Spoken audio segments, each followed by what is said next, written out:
Oke. Sekarang kita akan mulai melihat Google Analytics ya. Nah, jadi nanti ini akan langsung kita coba ya, karena saya pengen kalian memiliki pengalaman hands-on ya, benar-benar mencoba gitu ya. Jadi bukan cuma tahu teori aja, saya pengen kalian cobain walaupun kita dalam skala main-main lah gitu ya, dalam skala main-main coba-coba. Dan mungkin data yang kita bisa dapatkan tidak secanggih yang kalau situs beneran ya, yang dengan kunjungan puluhan ribu orang, oke? Nah, apa sih Google Analytics? Google Analytics ini adalah sebuah tool yang kita pakai untuk mengukur dan memonitor kinerja situs tertentu. Nah, Google Analytics Report ini menunjukkan bagaimana pengunjung menemukan situs kita, apa yang mereka lakukan di situs kita, lalu total pengunjung ke situs kita, waktu yang dihabiskan, ya termasuk berapa, nanti ketahuan berapa detik, berapa menit, dan lain-lain ya. Kemudian bahkan kita bisa set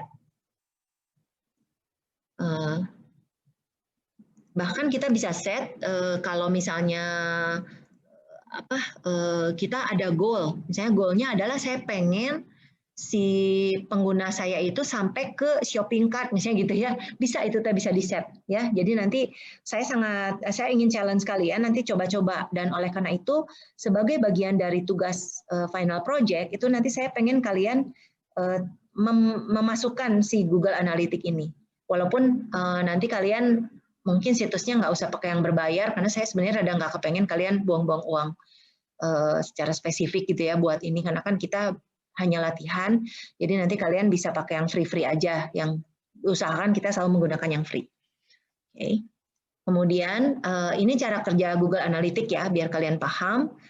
Yang terjadi adalah di situs kita pengunjung akan mendapatkan cookies, lalu di situs kita menanam JavaScript, dan di situs kita udah taruh JavaScript code untuk memonitor perilaku pengunjung.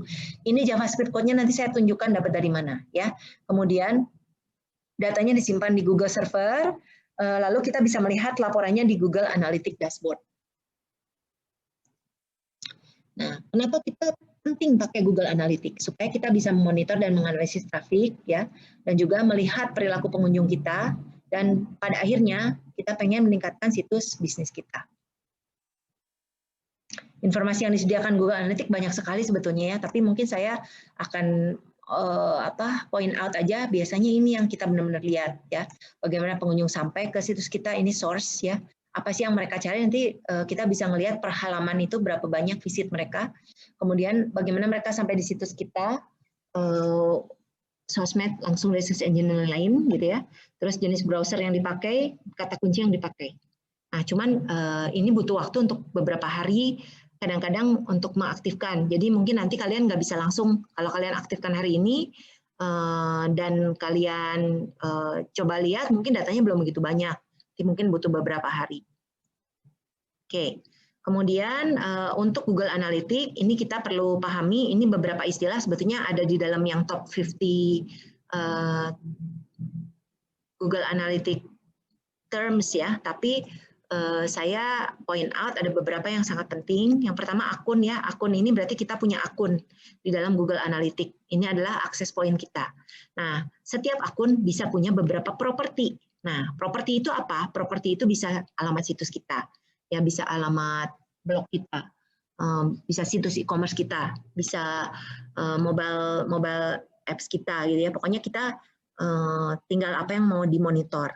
Nah, kemudian di sini views itu berarti perception dari informasi visitor dari sebuah properti, ya tergantung propertinya.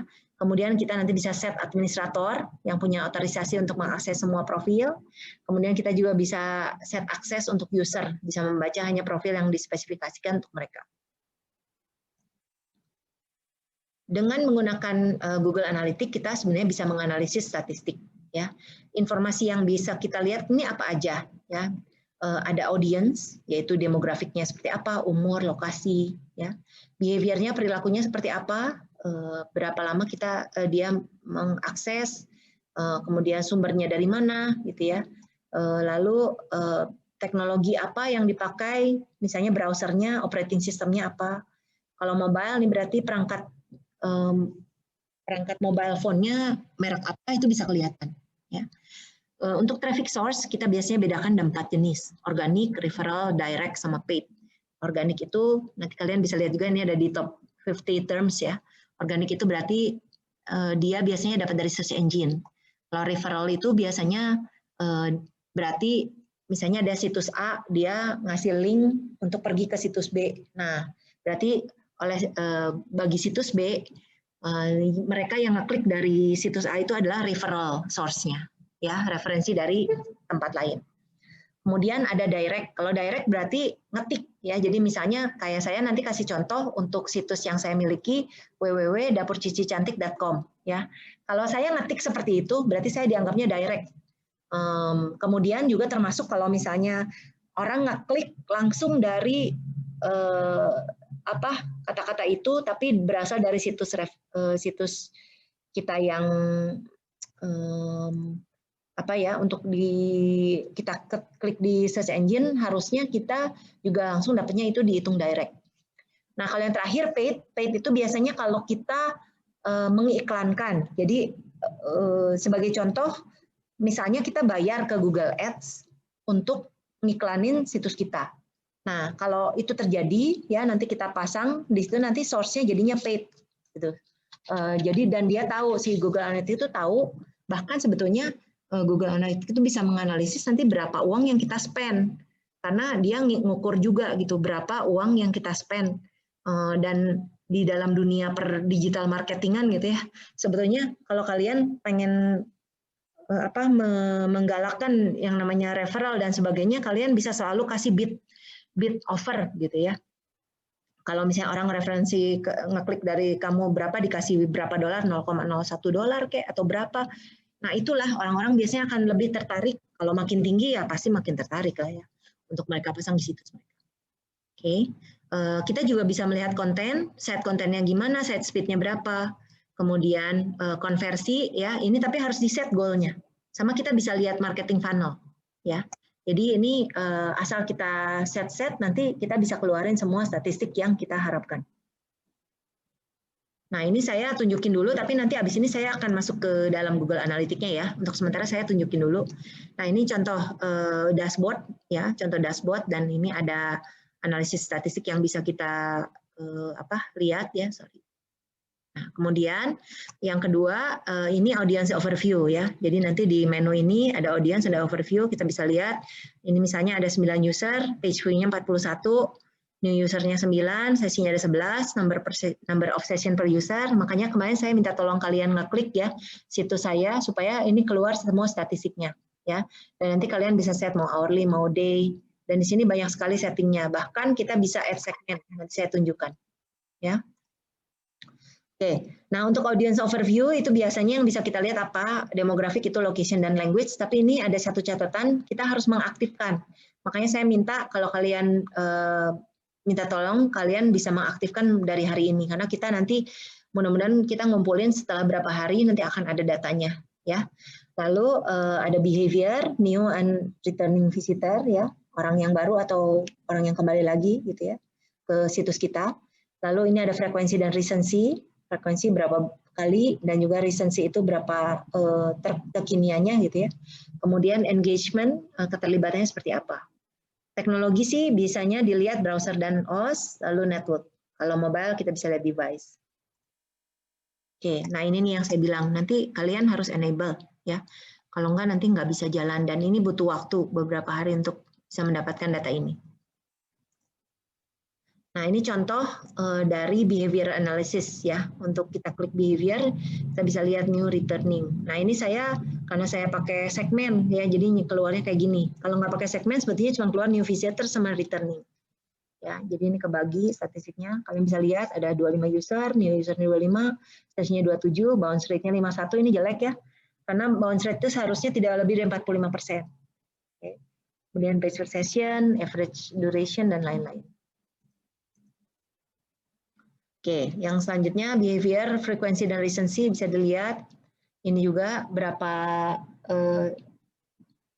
sesinya, berapa banyak, kemudian page view-nya berapa banyak.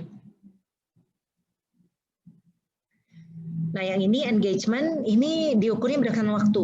Ya, jadi kalau kita kan sebenarnya pengennya makin lama dong. makin lama makin banyak orang yang makin lama masuk ke situs kita ngelihat-lihat. Nah, saat ini karena saya kemarin kan mintanya cuma ya udah kalian klik aja browse gitu ya. Jadi hasilnya seperti ini nih.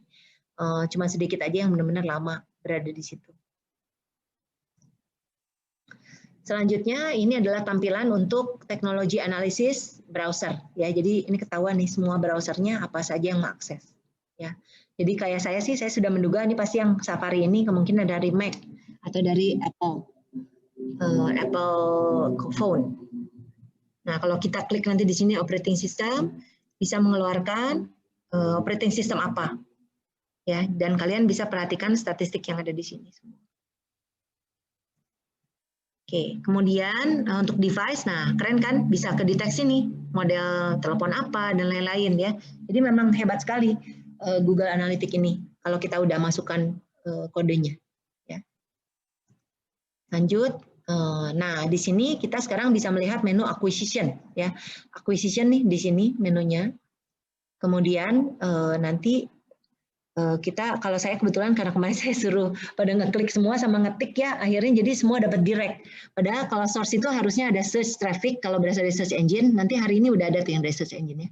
Referral traffic kalau dari situs Science, kemudian direct traffic, ya, kemudian juga campaign. Campaign ini kalau marketing ya. Oke. Nah jadi ini saya kasih lihat ini untuk content overview ya, content overview.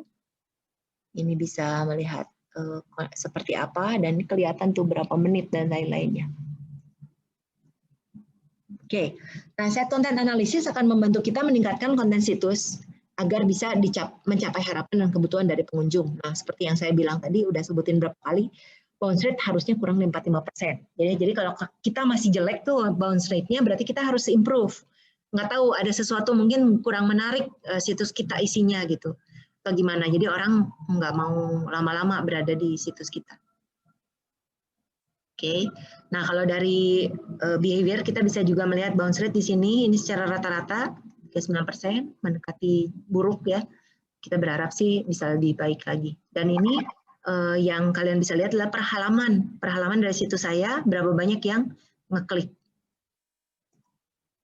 Oke, nah kalau ini page timing ya, bisa kita deteksi, bisa, dan ini bisa dipilih dimensinya ada macam-macam ya, mau kotak mau apa ya.